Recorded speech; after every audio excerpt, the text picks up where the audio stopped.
Tonight on DnDSPN, who's better at smiting, Paladins or Warlocks? Hi, my name is Paul Zajac. I'm Charlie Steckel. Welcome to DnDSPN. This is a channel where we put together Dungeons & Dragons and sports commentary. Kinda. So tonight, everyone, our clip shows a level 10 Warlock who's just rolled a hit. I want you all to see what he does. 25 to hit on the first one. And then I will, he needs to make a wisdom save, DC, as I invoke the Flustering Strike. All right, he fails at a 10. He has disadvantage on saving throws until the end of my next turn.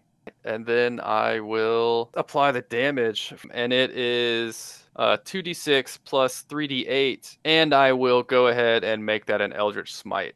So an additional 68 force damage. 16 damage for just like the strike, so it's going to be 9d8. I'm reading all of your stuff to make sure that you can actually do all this. Holy crap! It's like, hey, let's totally make the Paladins look like jokes, and we'll hand all that cool stuff to the Warlock now because So 16 plus 48, 64 total. and now he's prone.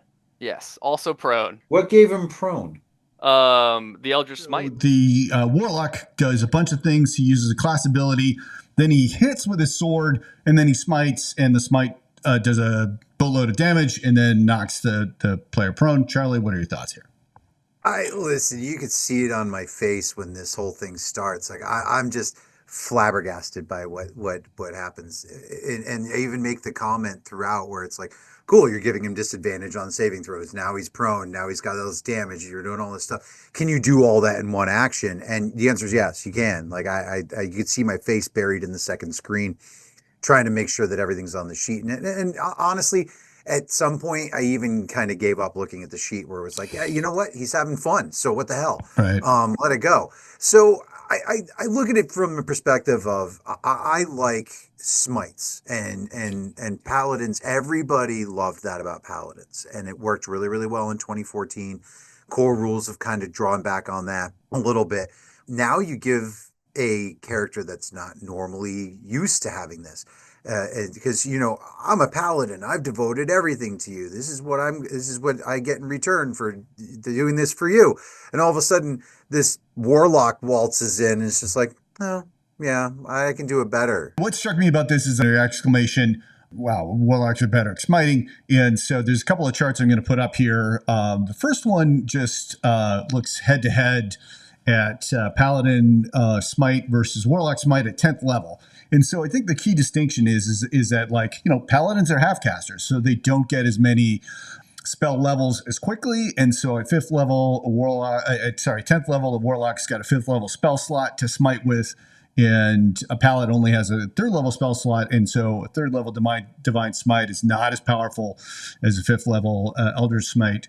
Other distinctions is that mandatory, the Paladin Smite takes a bonus action, not so with the Warlock, and you saw the Warlock use class ability, smite, hit, did a lot of stuff. Finally, the Warlock Smite knocks people prone. That doesn't happen with Divine Smite. So yeah, it is more powerful, and the reason being mostly because of the spell slot level.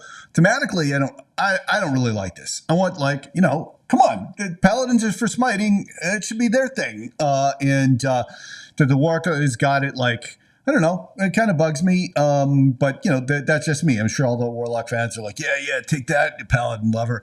Okay, so our second. I'm sorry. One more thing. The other chart I'm putting up here is comparing the Warlock's smite as a spell slot to what other 5th level spell slots do, and if you look at it, it actually does less damage than other spell slots. I think the reason being than other spells, and the reason for that, I think, is that because it's applied automatically, right? After you hit, only then do you have to declare the smite, so it does a little bit less damage.